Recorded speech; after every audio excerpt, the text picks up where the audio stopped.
Okay, welcome in. Today we are going to be talking about the actresses who have lost their spots or have left because of their views on Palestine, meaning they left movies or spots in a movie, etc.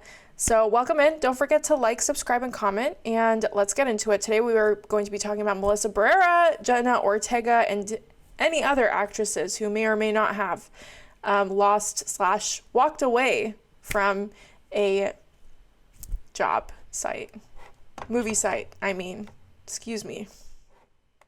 For example, actress Melissa Barrera, who starred in Scream 6, has been dropped from the movie Scream 7 after posting this on social media. Quote, "Gaza is currently being treated like a concentration camp," she wrote in one post on Instagram stories. "Cornering everyone together with nowhere to go, no electricity, no water. People have learned nothing from our histories. And just like our histories, people are still silently watching it all happen. This is genocide and ethnic cleansing."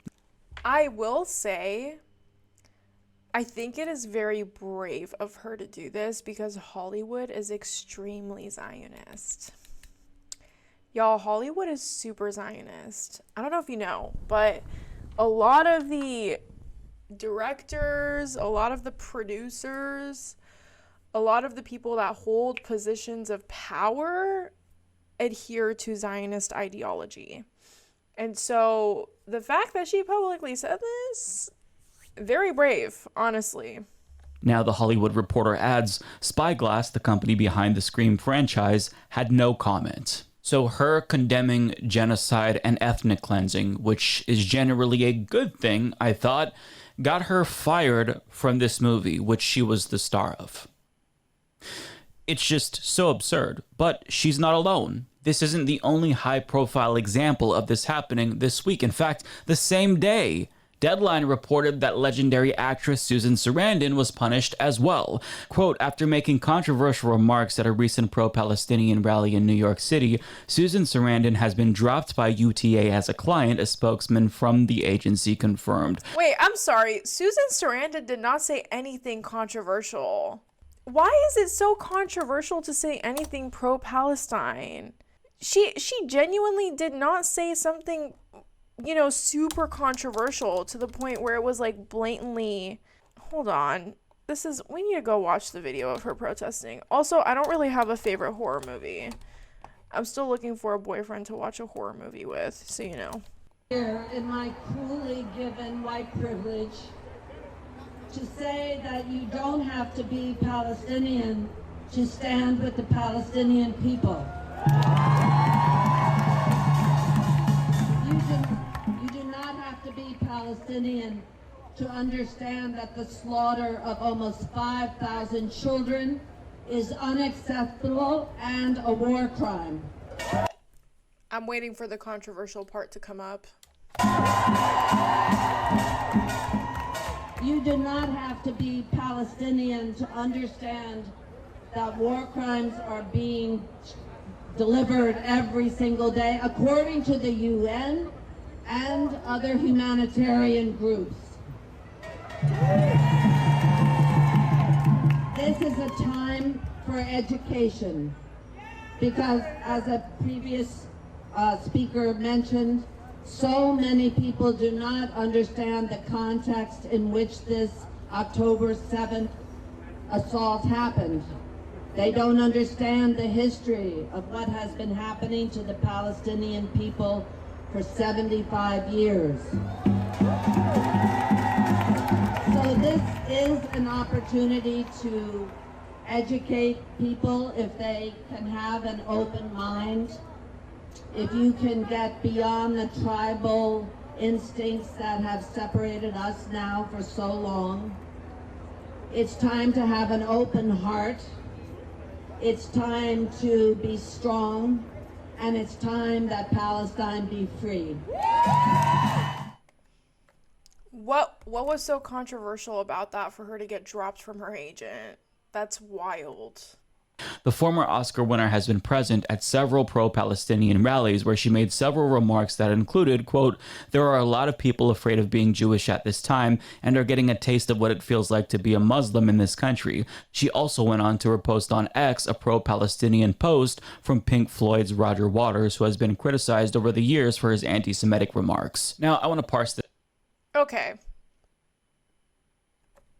I don't know if that man is actually anti-Semitic, but if she did reshare stuff from an anti-Semitic person, I can see how that could be controversial. This out a little bit because when I first read that quote from her, it didn't really sit that well with me because it seemed to me like she was inadvertently minimizing the history of persecution against Jewish people in this country. But I know that that's not what she was intending to do because I'm familiar with her positions, her politics, and her activism. So I assumed that this was one of those instances where she just didn't articulate herself very well. But when you actually listen to the full quote from her and you get the full context, it's clear what she's trying to say, and it is not controversial. There are a lot of people that are afraid of being Jewish at this time and are getting a taste of what it feels like to be a Muslim in this country, so often subjected to violence. It's important to listen, it's important to have facts. Try to take a breath before you answer. And if it's possible, have a conversation. You don't have to go through the entire history of that region. You can just show the babies that have been dying in incubators, the family and the love that people have for their loved ones when they're blown to pieces. Those images are enough to show you that something is drastically wrong. In other words, Okay, so mass media took her words and inflated it into something that she didn't mean to say and completely twisted it. Are we surprised? No, we're not. Jewish Americans and Muslim Americans are both experiencing a surge in bigotry as a result of what's happening right now. Therefore, it's important to talk to each other to understand the mutual fear that both communities are currently experiencing, since they can both relate to the influx of bigotry that's proliferating in this country right now. So when you see her comments in full context, you get a sense of what she's actually trying to say. Yes, she could have and should have worded this better, especially that beginning part, but overall, what she's trying to say is that you should talk to people. Now, Deadline implied that part of the reason why she was fired as well was because of her retweet of Roger Waters from Pink Floyd. Now, I have my criticisms of Roger Waters, but I looked at the tweet in particular that she shared, and it was this 5-minute long video that he shared where he simply calls for a ceasefire of both sides, by the way, and starts the video by condemning Hamas's 10/7 attack on Israel. Absolutely nothing that he said in this video was objectionable at all. And if you really wanted to go out of your way to defame Susan Sarandon with this guilt by association strategy, you could have pointed to her retweets of Jackson Hinkle or Jake Shields, both of whom are fascists that happen to be performatively pro-Palestine for clicks. But Right. first of all, that would be bad to do that to her because it's disingenuous, and I don't think that she's as terminally online as the rest of us to know that she's retweeting people who are bad people. She just sees viral posts that they're also sharing, and she agrees with them, so she's retweeting them. And second of all, I've made the same mistake as she did, right? I unwittingly boosted a conservative who shared a pro-Palestinian post that I happen to agree with. I'm going to be honest with you. I've done this mistake too, where I think it was Tim Pool. He tweeted something that I agreed with, and then I retweeted it. And I remember my ex called me and he was like, "You realize you just retweeted Tim Pool?" And I had no idea who Tim Pool was. And I looked and I was like, "Oh crap, I literally just retweeted Tim Pool. Okay, let me unretweet this. That was a mistake," right? So I do think sometimes when you're like in the heat of emotions, you don't really second look, like you don't take a second glance to see like, okay, this person is saying something I agree with, but they're a POS, but I totally missed that. I've done it too. And I think when you work in politics, it's very easy to do that because politics is not black and white, right? Like there's a lot of gray area within politics. You can be a conservative but be pro-Palestine. You can be a progressive but be pro-Israel, right? There's a lot of gray area when it comes to politics. I have agreed with almost everything Katie Porter has done up until she did a visit to Israel and she praised Netanyahu, right? So it's one of those things where it's like, you can share opinions of people that you agree with, but not know that that person is a bad person, right? So for example, Candace Owens has said a lot of pro-Palestine stuff, and I see a lot of people sharing Candace Owens stuff, but they don't know who Candace Owens is. They just agree with that one take that she has, right? I don't even think it should be that controversial to like or retweet something from a source that you normally don't agree with. It shouldn't be. It truly shouldn't be, James, but sometimes it is, and that's just how the world works, I guess. Agree with.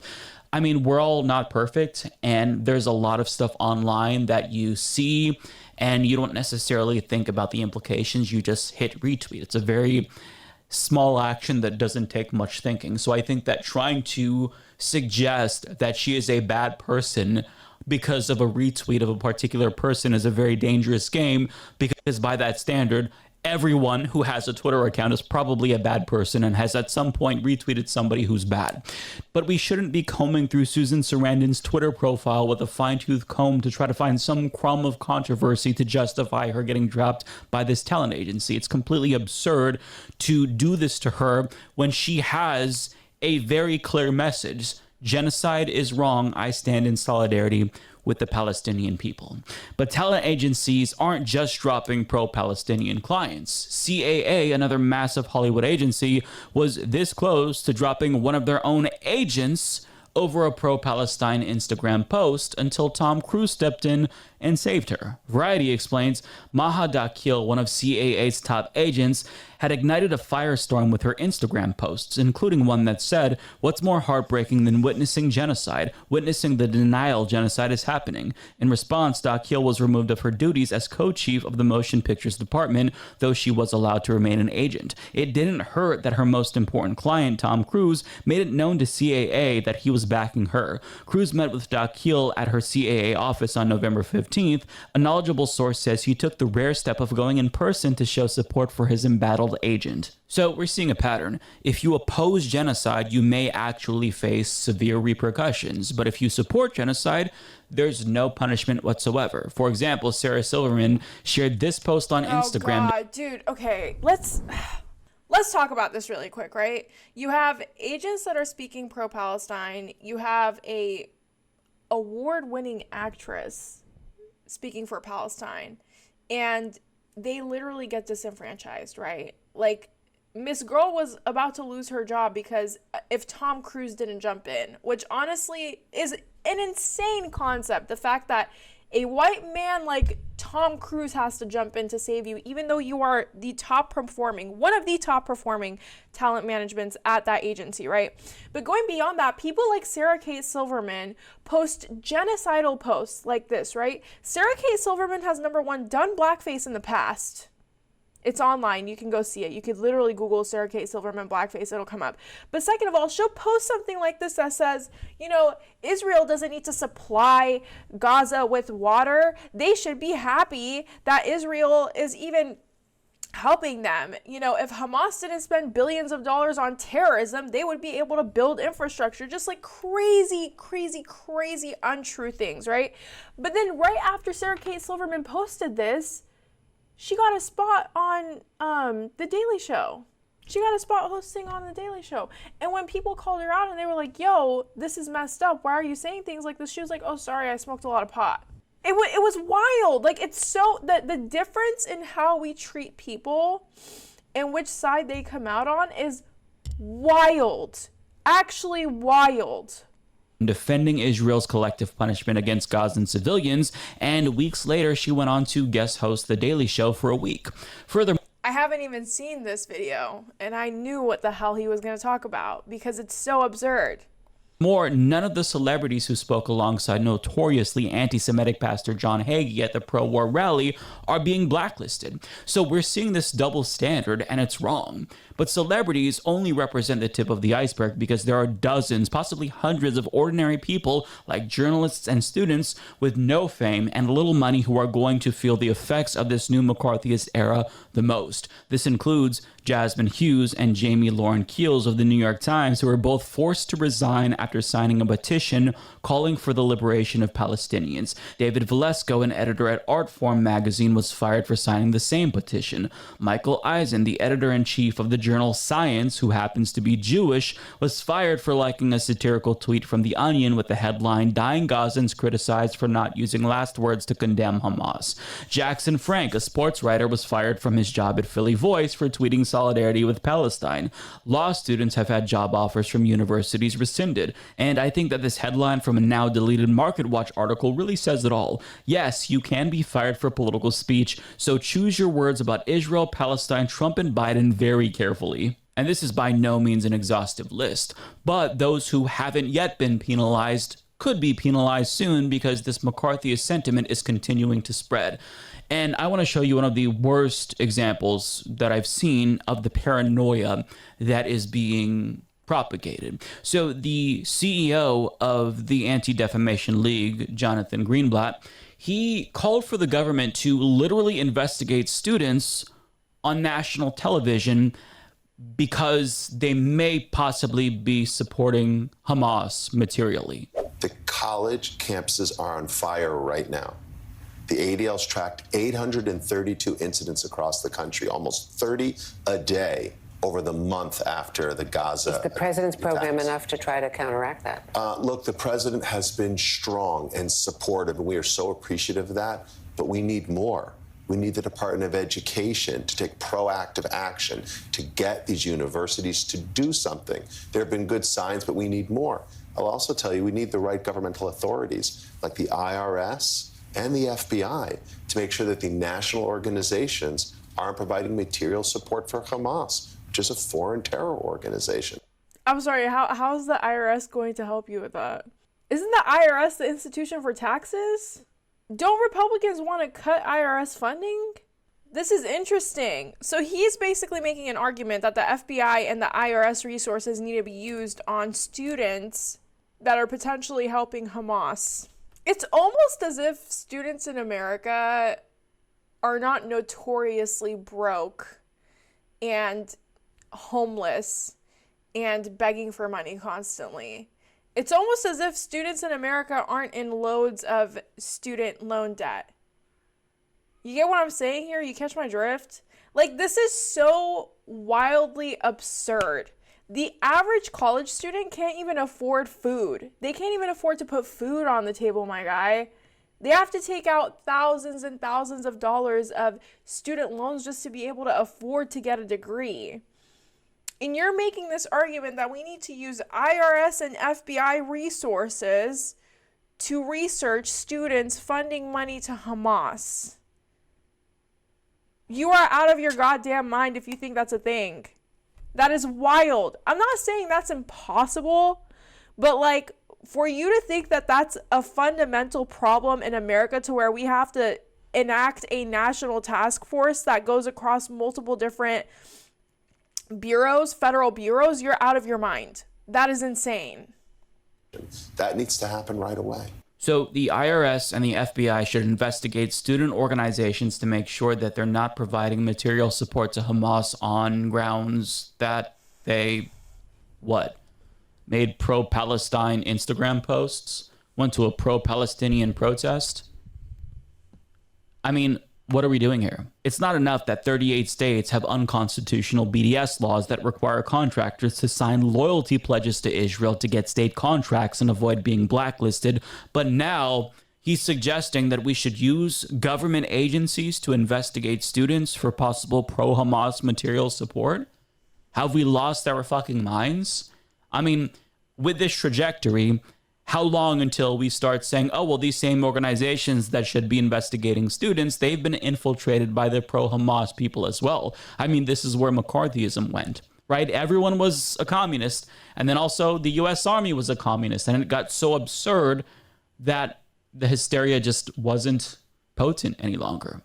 But I mean, are we all collectively okay with another round of McCarthyism? Because I, for one, do not consent to that. And in an op-ed for Newsweek, Nathan J. Robinson, who was also fired for pro-Palestinian speech from The Guardian years ago, gives us a look at the parallels between the McCarthy era and today. He writes, let's recall the McCarthy era, or Second Red Scare in American politics. It's generally looked back on today as a shameful period of political persecution, and its lessons should always be kept in mind. Notably, during the McCarthy years, it was not just government prosecutions that created such a stifling environment of paranoia and censorship. People suspected of being communists could and did lose their jobs. In fact, as Ellen Schrecker explains in The Age of McCarthyism, job loss was much more significant as a form of repression than outright state censorship. People didn't fear going to jail nearly as much as they feared getting fired.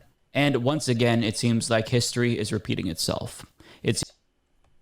Listen, I do think history is repeating itself in this situation, but I think the average person realizes that if you give a person facts on both sides, I think any objective person will look at the sides, the facts coming out from Israel and the facts coming out on Palestine and say, okay, well, this occupation is wrong. People should be able to live without having, like, you know, their food, their water, their fuel cut, without getting murdered every day, without living under military occupation, X, Y, and Z. I think we all can see how ridiculous it is, or like the average person can see how ridiculous it is, but time heals all wounds, and we need time. We need to look back on this moment in 10 years and say, damn, do you remember when Jenna Ortega walked away from the set of Scream 7 because her colleague was dropped because she spoke for Palestine, right? I think right now things are looking really scary. People are getting targeted. People are getting blacklisted. But in 10 years, people like Jenna Ortega are going to be heroes. You know what I mean? Because Nelson Mandela was thought to be a terrorist. Malcolm X was thought to be a terrorist. So was MLK. All of these people were not looked at as favorably as we look back on them now. Because when you are fighting against the status quo, you're not liked. And you know, I kind of realized this because when I read the article that was basically a smear article against me, I was really freaking the hell out. I was freaking out. But then I realized that anyone who goes against the status quo is always going to be painted as someone that's, you know, crazy or insane or, you know, a terrorist sympathizer or a terrorist or X, Y, and Z.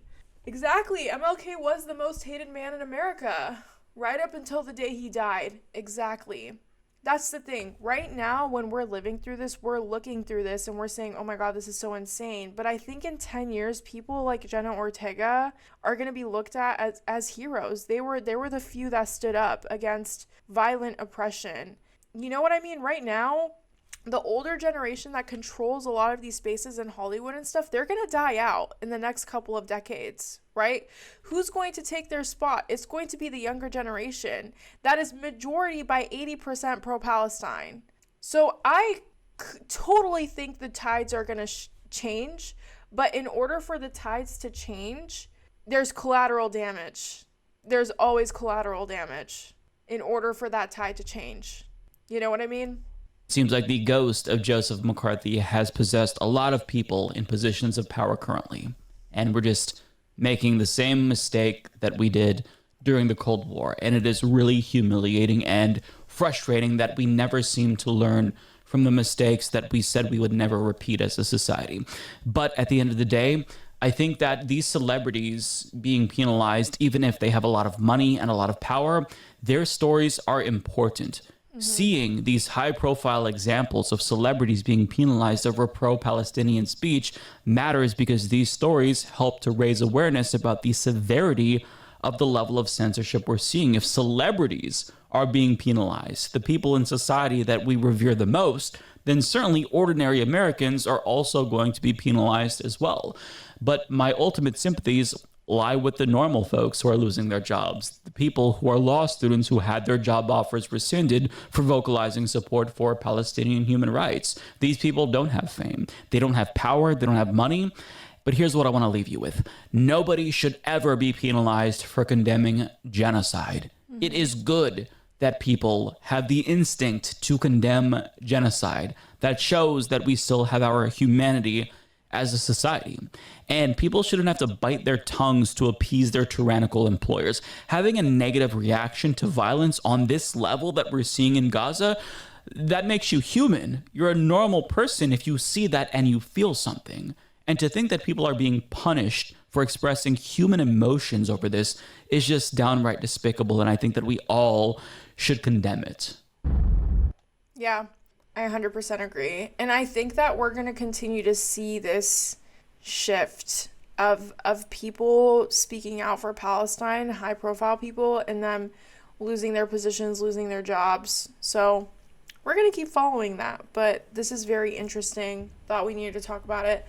Okay, thank you so much for watching my channel. My name is Ariana Jasmine. Don't forget to like, subscribe, and comment, and I will see you next time.